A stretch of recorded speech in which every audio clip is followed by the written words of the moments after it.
Hi, welcome to part 2. I'm going to go over more of the real Peter of the Bible.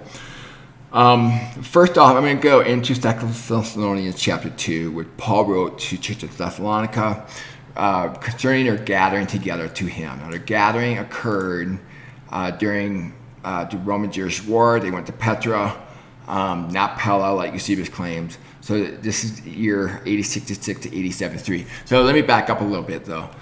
Like I mentioned in part 1, they're burning a Jewish history that had been destroyed, and so we have to reassemble it, how it would happen, and that's exactly what I've done. There's barely enough information where we're able to piece it together. Okay, so yeah, so gathering is 8066, the year the canon closed, and the Roman Jewish War, and then the house became desolate, fulfilling in year 73, fulfilling what Jesus said, Matthew chapter 23, verses 36 and 38.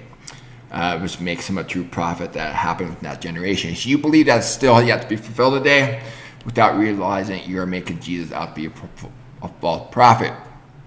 For he said both these things were supposed to happen in their generation. Alrighty.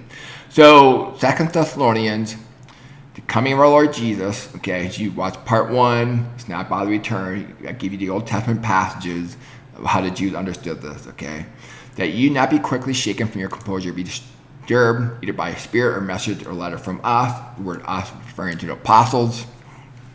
They're the ones that were sharing what Christ has said and getting divine revelation from God. So that's the 12 apostles as well as Paul himself. Let's just go back to that image.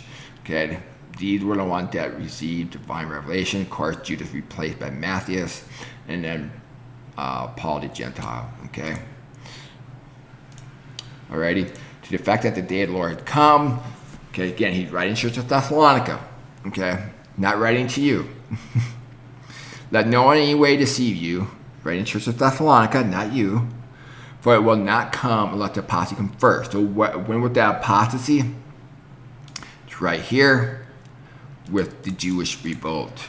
Okay, alrighty, during this period here. Alrighty. So toward the middle of the year 66. Alrighty? And the man law was revealed. So when did that happen? That happened on August 14th of 8066. His name was Elzer. He's the grandson of Judas Iscariot, by the way. So he was identified on August 14th, 8066. And his dad was the restrainer. His dad died that very day, and right away he called no more sacrifice to Caesar. Alrighty, Peter would have been there, and that's what prompted him to write First Peter. Okay, remember he would doing it. He had to feed the house of Israel. John chapter 21.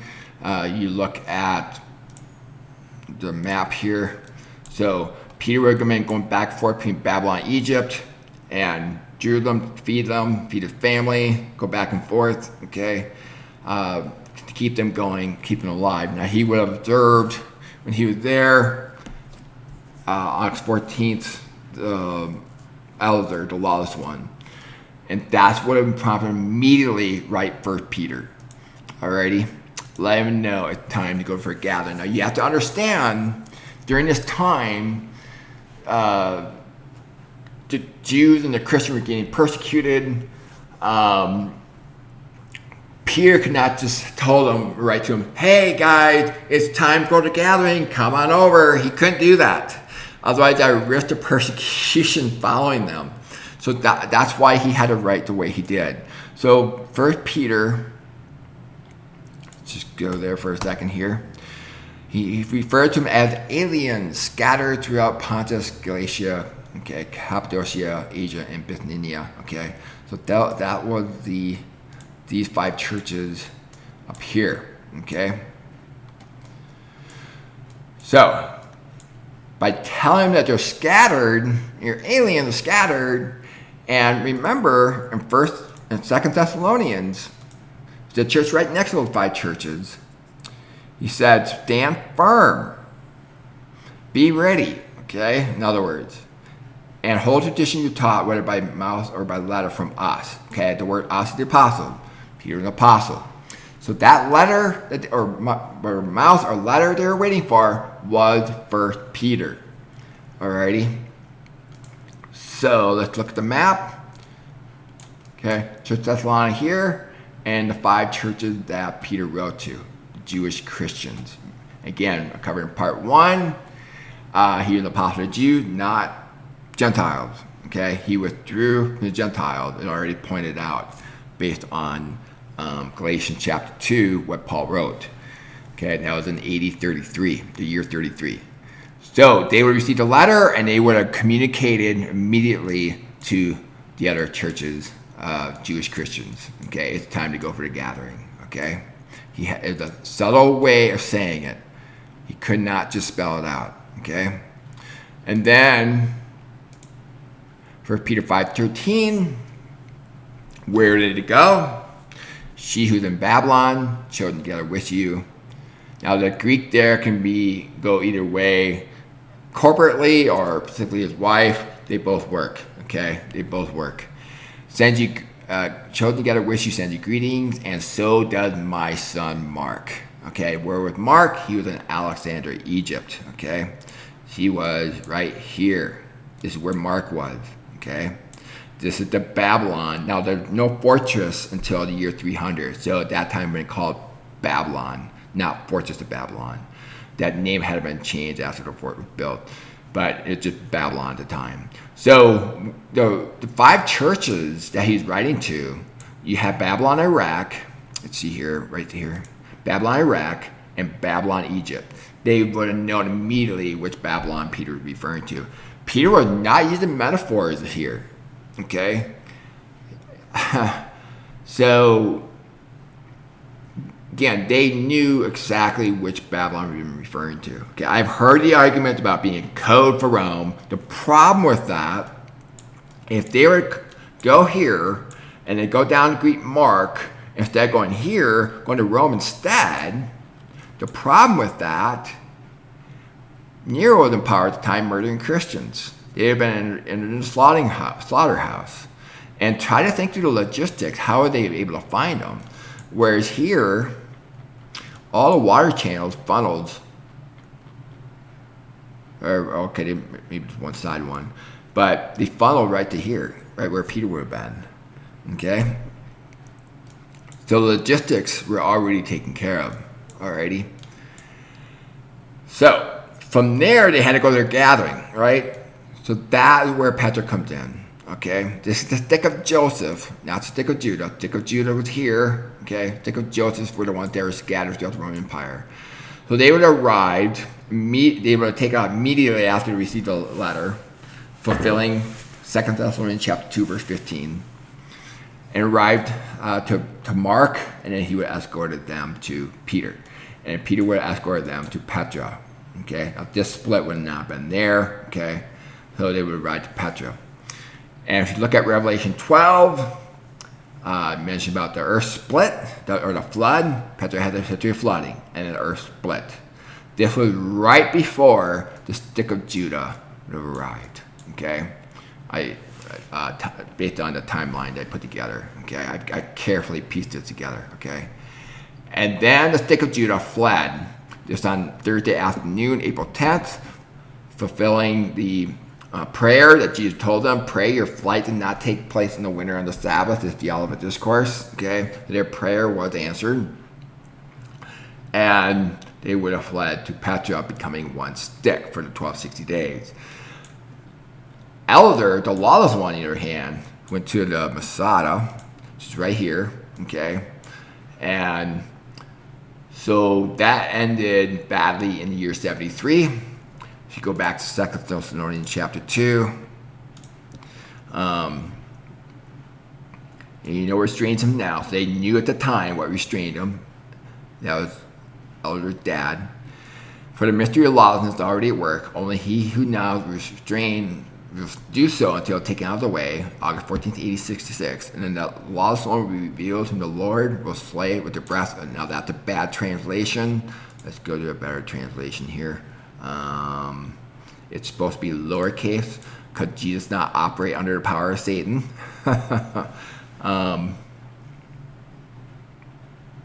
Yeah, it's lowercase, just to properly translated.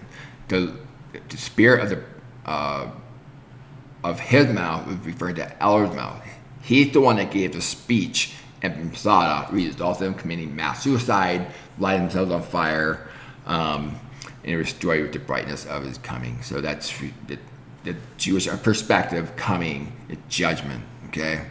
It's under the power of Satan, okay? That was Elder, not Jesus. If you make this caps, you're referring to that Jesus working under the power of Satan. That is not what's going on here, okay? So that letter they were waiting for was, in fact, Peter, okay? And so written to the 5 churches near to Thessalonica, knowing the Jewish culture.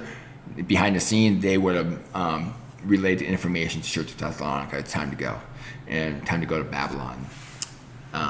Again, could not have been Rome, because they would have been slaughtered if they went to Rome during that time. Okay, it was Babylon, Egypt. Egypt spoke Aramaic. There's a passage in Acts where Paul's having a conversation. The guy realizes that he spoke Greek. And that's what made him realize that he's not from Egypt, okay? There's a lot of secular writing that will claim that Egypt spoke Greek at the time, but it's not solid evidence, okay? But if you look at the scriptures, Peter said, can I ask you a question? But he said so in Greek. And that's how the gentleman responded, you know Greek. Aren't you the one, not the one from Egypt? Okay, so he knew right then and there that Paul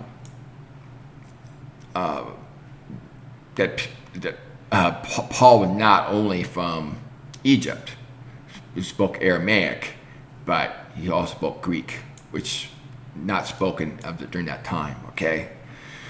So anyway, the reason I'm bringing this up because Peter spoke Aramaic, he did not speak Greek, and Egypt spoke Aramaic at the time. Rome spoke Greek and Latin at the time, which is not the languages that Peter spoke. Okay? So, as you can see here, the earth split. Petra had the history of flooding, that's per Revelation 12, showing that it's been fulfilled. That the gathering did in fact take place. Alrighty. If you believe that's Rome, not only have been serious risk of murder, but the logistics been a nightmare. You don't see the history of flooding or the earth split, where it would have been.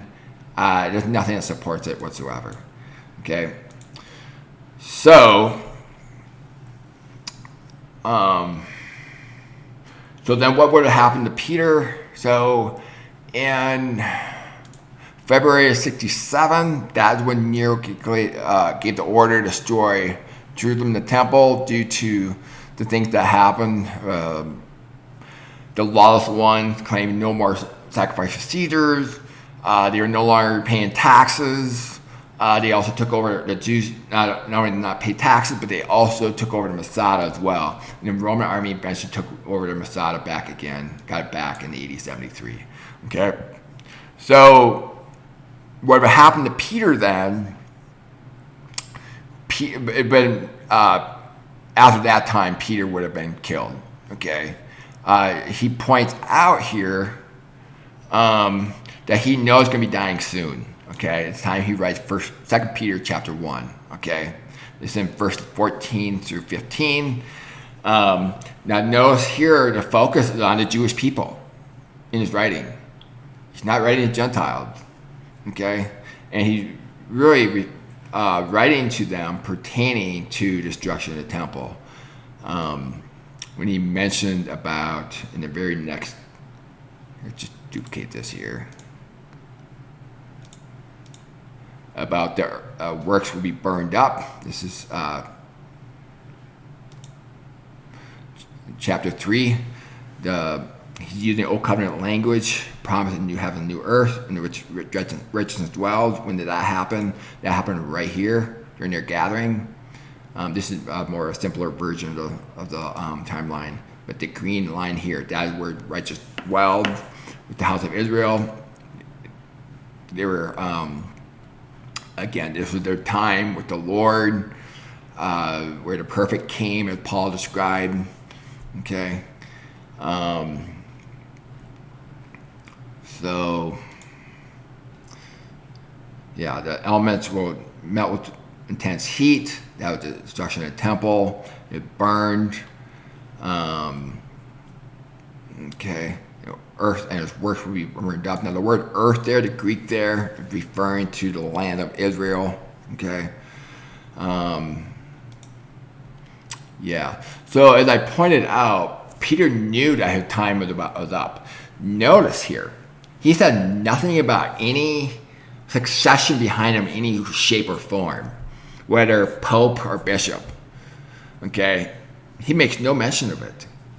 Don't you think that if there's a succession behind Peter, that he would have said something here? He makes no mention of it. Okay? So what would have happened to Peter? He would have, on his way to feeding them, taken into custody, just like John chapter 21 says. And at the time, it's not there anymore, but south of Jerusalem, the valley, this is where Gehenna would have been. This is where the trash would have been ever burning. And during this time, Roman soldiers were dumping the bodies during the destruction of the temple. Okay, and Peter would have been thrown there. He was not given a proper burial. Okay, that's most likely what happened to him. He was not in Rome. Okay, don't you find it strange that, let's go back to the timeline.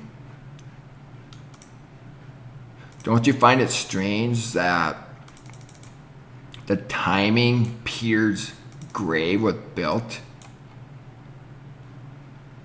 in Rome?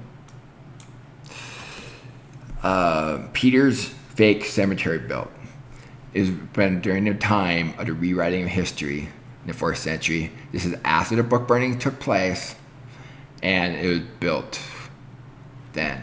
And again, the archaeologists that were there even said that they're uncertain it was Peter. Okay, and yet somehow today, it's people believe, certainty, it's Peter.